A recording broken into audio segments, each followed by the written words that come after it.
Hello, friends. This is Dave Hurwitz, executive editor at ClassicsToday.com, and here we are with random reviews from the Overflow room. And today begins a special long-term series because we just got through Rachmaninoff, and who is the big guy who comes just before Rachmaninoff? Well, some of you might say Purcell, but as you could see, my Purcell is not too abundant, just a couple videos worth. But now we're on Puccini! Yes, Puccini. Oh, I've got so much Puccini. We all accumulate Puccini because all the great Italian singers and some of the great German singers sing it. And it keeps getting recorded. It's endlessly popular. There's not that much of it. It's fascinating. You know, he's one of those composers. He wrote, a dozen operas or so, and almost all of them are in the repertoire. A huge number of them, considering his percentage, let's put it that way. And they just keep getting done over and over and over. And people love them, and people go to see them because they're gorgeous. And, and he gets a lot of crap dumped on him because they're gorgeous. Because people say they don't have anything more going for them other than like fabulously gorgeous tunes and glittering orchestration. And they're concise and exciting and dramatic, and God forbid, right? Why should we put up with that? Oh, terrible, isn't it? So we're going to take this dreadful state of affairs head on and wallow in gobs of Puccini. And we begin with, oh, goodness gracious, Puccini without words, with the Columbia Symphony Orchestra and the New York Philharmonic and the Kostelanetz Orchestra under Andrei Kostelanetz. Now, Puccini without words, actually, this disc has tons of other stuff besides Puccini. It's a bunch of sort of Puccini arias from like Bohème and Johnny Schicchi, let's see what else, Tosca and Madame Butterfly. But you also get works by Mascagni and Bizet and Verdi and Saint-Saëns and Leoncavallo, Vesti la Giubba from Pagliacci, and Humperdinck and Offenbach. It's opera without words. Oh, I called it Puccini without words. It's opera without words. That's what it is. Yes, there are other Puccini without words things, which I own and love, and we'll get to those too. But anyway, here it is, opera without words with Andrei Kostelanetz, featuring mostly Puccini, and I put it under P for Puccini because it's just easier to find it that way, right? Then we've got the Puccini Messa de Gloria, the Prelude Sinfonico, and Chrysanthemums, his two little orchestral works, with Antonio Pappano, the London Symphony Orchestra and Chorus with Roberto Alagna and Thomas Hampson.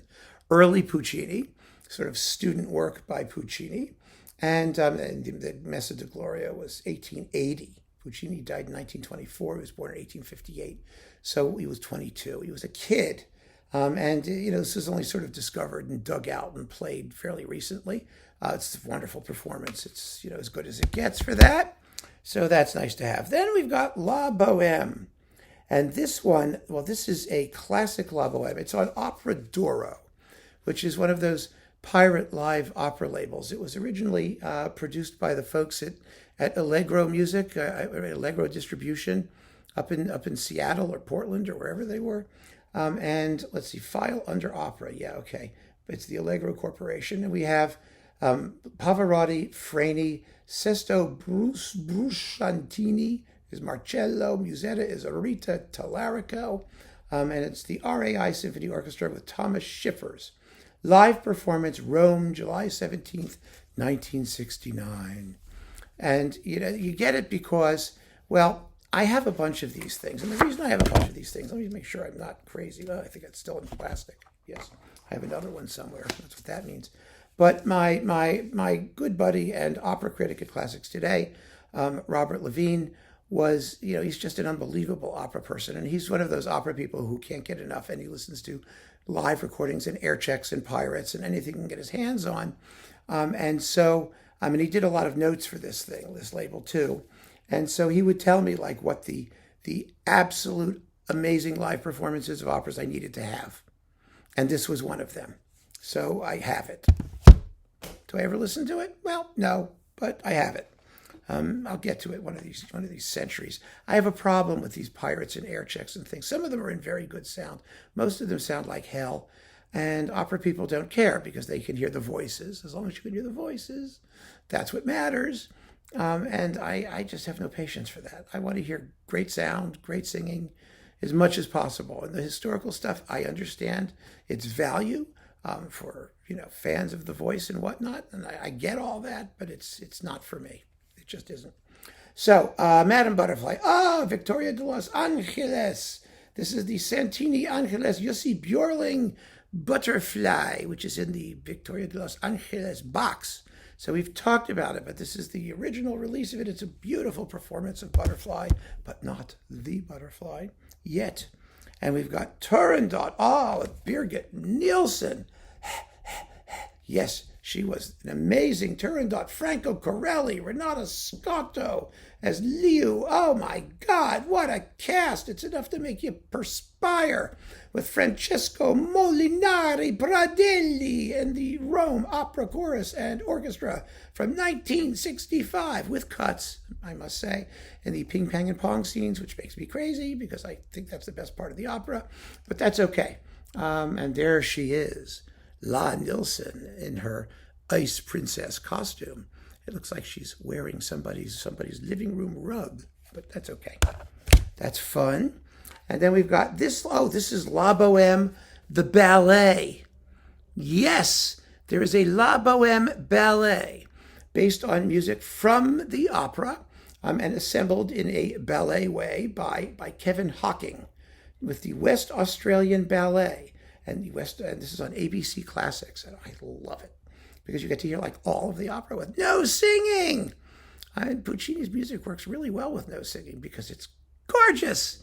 Actually, I played La Boheme. I played in the pit in La Boheme, and there are moments that are so beautiful that you forget where you are, and then there are moments that drive you crazy because I was playing bass drum, and I remember it was the third act, I think. Yeah, it's the third act.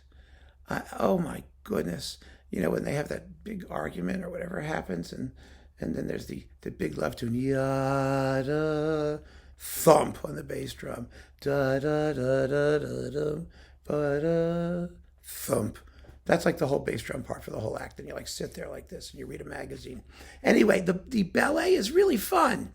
It's fun. I enjoy that. I like it when people do things like that. And this, again, Birgit Nilsson, the girl of the Golden West. This is worth owning for the picture of Birgit Nilsson in a cowboy outfit. I mean, really, right? I mean, the poor woman. I mean, she had to dress up, with a horned helmet and brass bra, as Anna Russell would put it.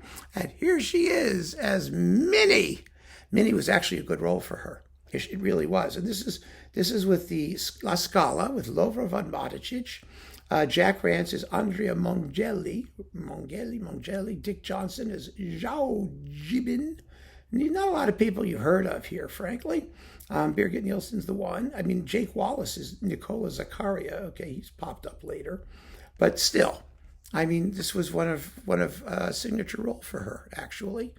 And when she was like, tired of doing Brunhilde, needed a break, she'd like get on her cowboy hat and leather boots, and off she'd run to the Wild West. It's fun. It's really fun. It's not the Mater recording, which is the sonic spectacular. It doesn't sound as good, but boy, she could sing it, and it's fun to listen to. So anyway, keep on listening, friends. We've got lots more Puccini coming. Take care.